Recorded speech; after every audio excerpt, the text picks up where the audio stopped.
안녕하십니까. 규선이 아버지 김서중입니다.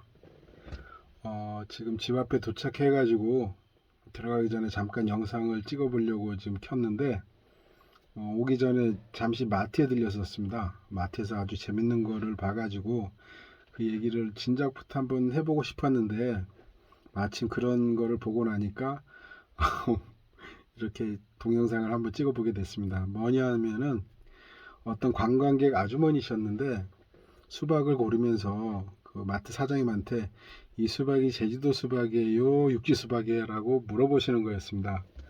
어저께도 수박을 한 통 어디선가 사셨는데 너무 맛이 없더랍니다. 그 제주도산 수박이라면서 제주 수박은 다 맛이 없으니 자기는 육지 수박을 사고 싶다라고 하는 거였는데, 농사 짓는 사람 입장에서 참 어처구니가 없는 얘기지만 한편으로는 이해도 갑니다. 어, 어디에 원산지가 어디 원산이냐에 따라서 맛이 달라질 수 있는 것은 분명합니다. 근데 수박같이 토질이라든가 어떤 온도라든가 이런 것이 무난한 작물 같으면은 농사하시는 농민의 솜씨에 따라서 맛이 좌우될 수는 있지만, 제도 거는 전부 맛이 없고 육지 거는 전부 맛있고 그렇지는 않습니다. 예전 같지 않고 지금은 농사 기술도 많이 발전됐고 교육도 많이 이루어져서 농사 짓는 기술들이 거의 상향 평준화가 돼 있어서 어느 지역에서 어떤 작물을 재배하던 맛이 거의 비슷합니다. 그리고 참외라든가 어디 뭐 이렇게 해서 지역명을 대표하는 그런 농산물이 있는데, 그거는 그 지역에서 그거를 특화시켜서 더 많이 재배하고 그 식물이 자라는데 좋은 토양 조건을 갖고 있고 뭐 이런 것들이 있지만, 꼭 그렇다고 해서 그 지역만 맛있고 그 이외의 지역은 맛이 없느냐? 절대 그렇지 않습니다. 농민들이 재배하는 기술이 예전같이 주먹구구식이 아니기 때문에 충분히 맛있게 재배를 할 수 있는데, 문제는 그 맛이 있다 맛이 없다라는 차이가 단순히 맛에만 국한된 게 아니라 맛있는 것이 영양가도 더 많다고 생각하시면 됩니다. 왜냐면은 그 맛있는 농산물을 만들기 위해서는 좋은 퇴비를 많이 사용하고 적당한 물 관리라든가 충분한 광합성 하는 수 있는 조건을 만들어 주기 때문에 그 과정에서 충분히 더 맛뿐만이 아니라 몸에 좋은 유익한 성분들을 많이 함유하게 됩니다. 그래서 맛있는 농산물이 맛만 좋은 게 아니라 몸에도 좋다라는 생각을 저는 하고 있고, 가장 기본적으로 맛있게 농산물을 재배하고 싶으시면은 다양한 영양분이 들어있는 퇴비를 충분히 시비하시고, 그리고 가급적 성장 속도를 천천히, 너무 급하고 빨리 하지 마시고 천천히 완만하게 클 수 있게 만들어 주시면은 충분히 요구하는 정도의 수준의 농산물이 생산이 됩니다. 천천히 가는 거하고 빨리 가는 거의 차이가 뭐냐면은, 빨리 크게 하기 위해서는 물도 많이 줘야 되고 그 다음에 비료도 많이 줘야 되고 그 조건만 두 가지, 온도도 적당하다면 그 세 가지 조건만 충족이 되면은 식물을 아주 빨리 자랍니다. 빨리 자라고 열매도 빨리 만들어내고.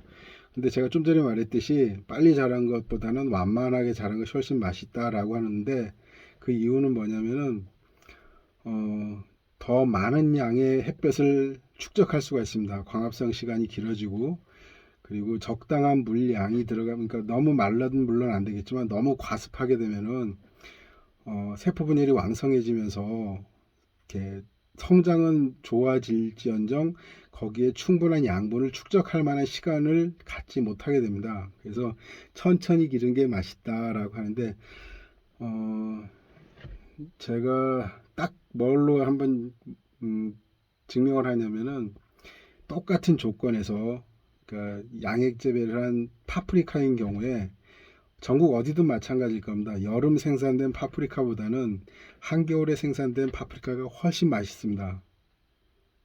왜 그런지 아실 겁니다. 여름에는 온도가 높고 여러 가지 생육 조건이 충족되기 때문에 식물이 아주 빨리 자랍니다. 그리고 열매도 빨리 있게 되고, 근데 반면에 겨울에는 엄청난 유리 비용 때문에 농가에서 그렇게 고온으로 재배를 할 수가 없습니다. 얘가 적정 온도만 맞춰주지 고온으로 맞춰줘가지고 기름을 많이 뗄 이유가 없고, 또 한 가지는 일조량이 여름같이 충분하지가 않기 때문에 광합성 양도 적어질 것이고, 그래서 천천히 자라게 되는데, 그런 이유로 여름에 재배해서 수확한 파프리카 열매보다는 한겨울에 수확한 파프리카 열매가 훨씬 맛이 있게 됩니다.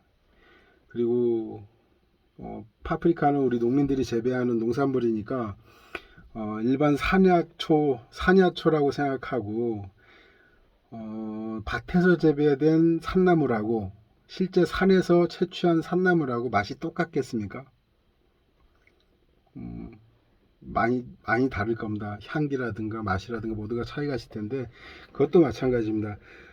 가물면은 스프링클러 돌려서 물을 주고, 이파리 생육이 안 좋으면은 영양제도 주고, 벌레 잡는 살충제도 주고, 병균 잡는 살균제도 주면서 기른 거는 충분히 자기가 만들어낼 수 있는 그 100%를 만들어내지 필요가 없습니다. 왜냐하면 사람이 다 보살펴 주기 때문에. 근데 산에서 크는 산야초들은 양분도 충분하지 않을 뿐더러 비가 오면은 맞아야 되고 가물면은 굶어야 되는 그런 상황 속에서, 아주 혹독한 환경 속에서 자기의 어떤 생명을 유지하면서 증식을 하고 씨를 퍼뜨리고 하는 과정을 해야 되기 때문에 아주 치밀하게, 그러니까 우리는 이렇게 산속을 보면은, 울창한 숲을 보면은 아주 평화롭고 안정적인 느낌을 받을 텐데, 실제로 그 안에 사는 식물들은 엄청난 그 전쟁을 벌이고 있는 겁니다. 산속에서 식물들이 갖고 있는, 숲속에서 식물들이 갖고 있는 전투력은 사람같이 총칼을 들고 싸우는 게 아니라 화학전입니다. 그러니까 자기를 공격하는 벌레를 쫓기 위한 기피제를 뿌리기도 하고, 그 다음에 자기 종족을 우선 생육하고 타 식물군을 억제하기 위해서 살포하는 화학물질도 있고, 그래서 우리가 볼 때는 고요하고 조용하고 편안한 숲속일지라도 실제로는 엄청난 전쟁터라는 거. 그 전쟁을 겪으면서 식물들은 자신의 몸을 더 강하고 안전하게 보호하기 위해서 여러 가지 화학물질을 만들어내는데, 그 화학물질들이 사람한테는 좋은 맛이 되기도 하고 좋은 약효가 있는 약성 물질이 되기도 합니다. 그래서 아까 말이 뭐 어떻게 정리를 해야 될지 모르겠지만, 맛있는 수박을 찾았던 아주머니를 보고 이 얘기를 한 게 아니라 그 전에도 그런 경우가 많은데, 제가 묘종을 팔다 보면은 손님들이 그러십니다. 이 상추가 맛있어요? 이 상추가 맛있어요? 저 상추가 맛있어요? 물어보시는데, 품종의 문제가 아니라, 예전 같으면 다수확을 우선시하는 시기가 있었는데, 그때는 마시고 뭐고 일단 많이 생산되는 품종들을 채소든 곡물이든 우선시했습니다. 근데 지금은 그렇지가 않지 않습니까?